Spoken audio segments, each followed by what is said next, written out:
Je me suis récemment posé la question, quelle est la meilleure façon de parler de Dieu à mes enfants, de leur représenter ce Dieu dans lequel nous croyons?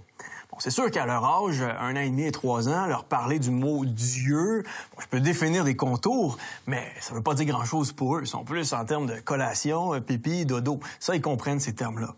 Par contre, il y a un mot qu'ils comprennent très bien, et c'est le mot « papa ».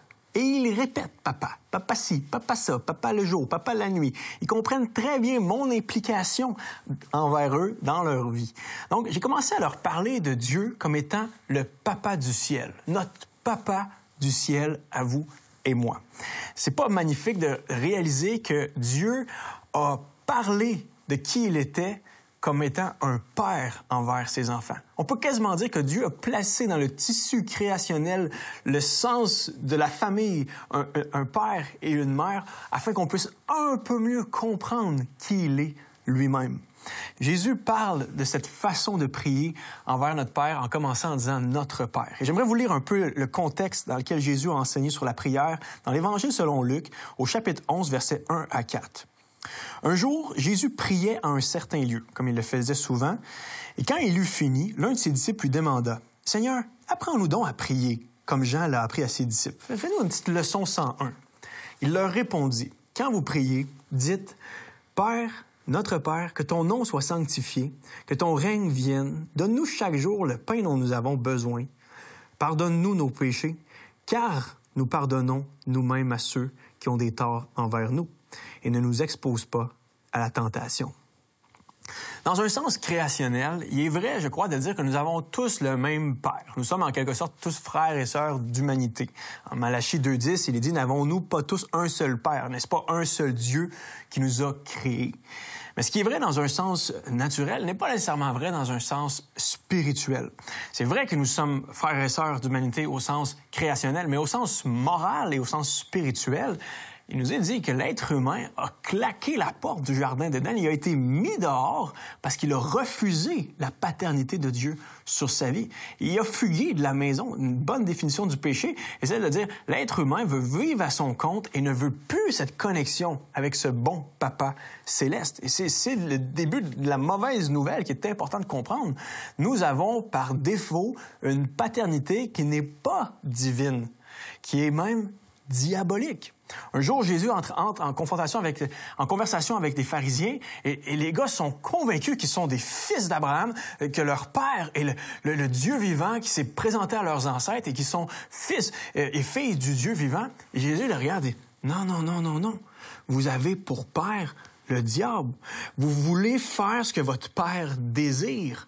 Vous êtes constamment en train de reproduire des façons de faire, de dire, de penser qui ne viennent pas du ciel, mais qui viennent de l'enfer. Et je sais que c'est pas glamour, c'est pas fashion de parler de ça, là, de l'enfer, de parler du diable, mais c'est comme ça que Jésus a parlé, en disant, si on regarde votre paternité, la façon dont vous vous comportez, premièrement, vous recevez pas celui qui vient de Dieu. Jésus va dire à ces pharisiens-là, moi-même en personne.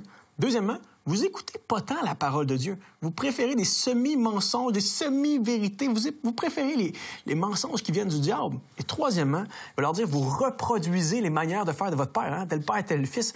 Vous êtes avide de sang. Vous êtes méchant.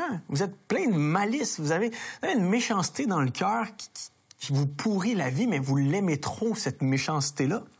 Et naturellement, on est un peu dans cette situation-là. Hein?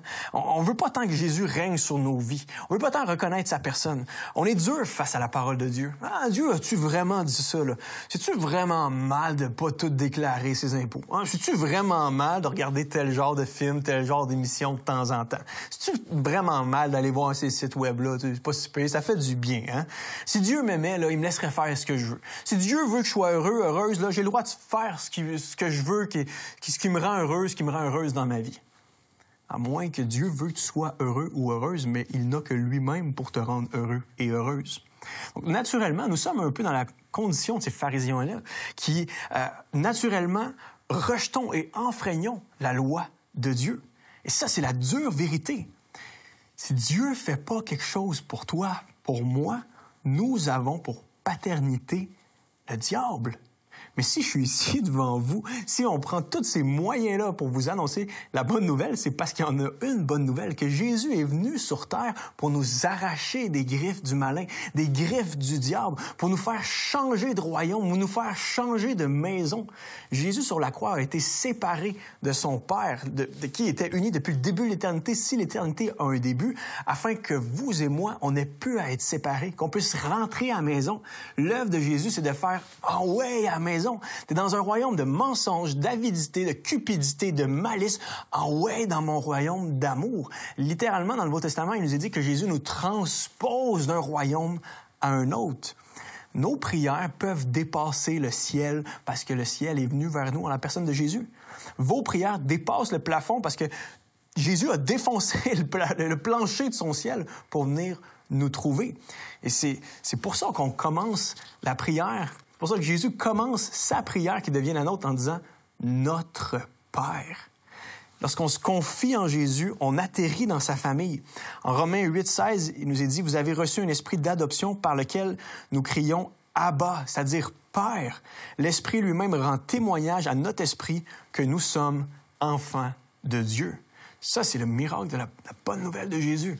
On devient enfant de Dieu lorsqu'on reconnaît qui est Jésus. On reconnaît qu'il est mort pour nos péchés. Et on peut s'adresser à Dieu comme étant notre Père. La relation est rétablie.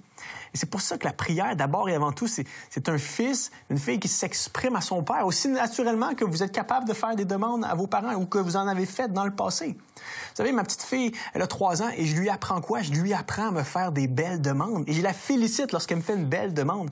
C'est pas un signe de faiblesse, c'est un signe de force lorsqu'elle reconnaît ses limites et elle me demande, « Papa, peux-tu m'aider à ouvrir ça? Papa, peux-tu m'aider à réparer ça? Papa, pourrais-tu me donner ça à manger? » De la même façon, le croyant lève les yeux vers le ciel et commence sa prière en disant « Papa ». J'ai la foi dans un Dieu qui est bon pour moi autant que mon Père a pu être bon pour moi. Et même si mon Père naturel n'a pas été bon, je sais que mon Père dans le ciel, il est bon, il est juste, il est droit et il a ce qu'il y a de meilleur en réserve pour moi. Et cette prière ne se termine pas là, hein? Notre Père, que ton nom soit sanctifié. Ça, c'est une manière de dire, Seigneur Dieu, t'es the GOAT. Vous savez, dans le sport, on dit le GOAT, the greatest of all time. Il n'y en a aucun qui est comparable à toi. Jésus dit, quand vous adressez à Dieu, soyez dans la reconnaissance qu'il est le plus grand, le plus fort. Et ensuite, quoi? Que ton règne vienne.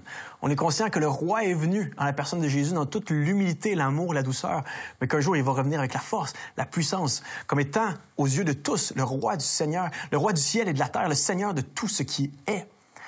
Donne-nous chaque jour le pain dont nous avons besoin. Après avoir reconnu qui est Dieu, on y adresse dans la prière nos besoins. Seigneur, on sait que tu es conscient de nos besoins, puis tu réponds. Tu es bon. Puis on sait que même si on devait manquer quelque chose, en toi, on ne manque de rien. Parce que même le jour où je manquerai du souffle de vie, je vais manquer de rien, parce que ce sera le jour où je deviendrai plus vivant que jamais à tes côtés. Pardonne-nous nos péchés, parce que nous pardonnons nous-mêmes à ceux qui ont des torts envers nous. Oui, Seigneur, donne-moi ce que j'ai besoin, mais en fait, je reconnais que ce que j'ai le plus besoin dans ma vie, c'est pas un PlayStation, c'est pas une augmentation de salaire au travail, c'est pas une meilleure relation. Ce que j'ai le plus besoin, c'est ton pardon. Et ce pardon-là va m'amener à pardonner les autres. C'est pas une manière ici de dire, parce que je pardonne Dieu, t'es mieux de me pardonner. Non, c'est plutôt de dire, je comprends tellement ton pardon que aide-moi à l'appliquer, aide-moi à le rendre, à renvoyer libre les gens autour de moi qui m'ont fait du mal. Et la fin de la phrase, la fin de la prière, on pourrait dire, ne nous expose pas à la tentation.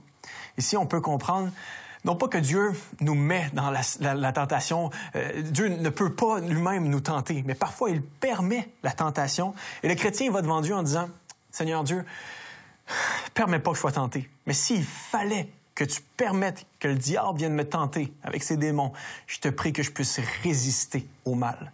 Ne me soumets pas à la tentation, mais s'il fallait que tu me soumettes, délivre-moi du mal qui ronge mon cœur. Et parce que c'est dur prier cette prière-là, Dieu avait prévu en la personne de Jésus de nous encourager en disant « Allez vers Dieu comme un père. » Et si un père, si mauvais que vous êtes, vous savez donner de bonnes choses à vos enfants, vous savez bien prendre soin de vos enfants, imaginez à quel point le Père qui est parfait va vous donner de bonnes choses. Donc je vous invite, pourquoi pas, prier à Dieu. Pourquoi pas le faire dans vos propres mots, vous tourner, vous pencher vers lui. Allez vers lui en toute simplicité, mais en toute honnêteté dans la prière, avec vos mots, avec cette prière comme schéma principal, mais afin de vous adresser à lui et de faire par la foi, en croyant en Jésus, de faire de ce Père céleste votre Père à vous. C'est ce que Jésus a dit, je m'en vais vers mon Père qui est votre Père. Vous avez des questions ou des commentaires sur ce que vous venez d'entendre? Contactez-nous par téléphone ou réagissez sur les médias sociaux.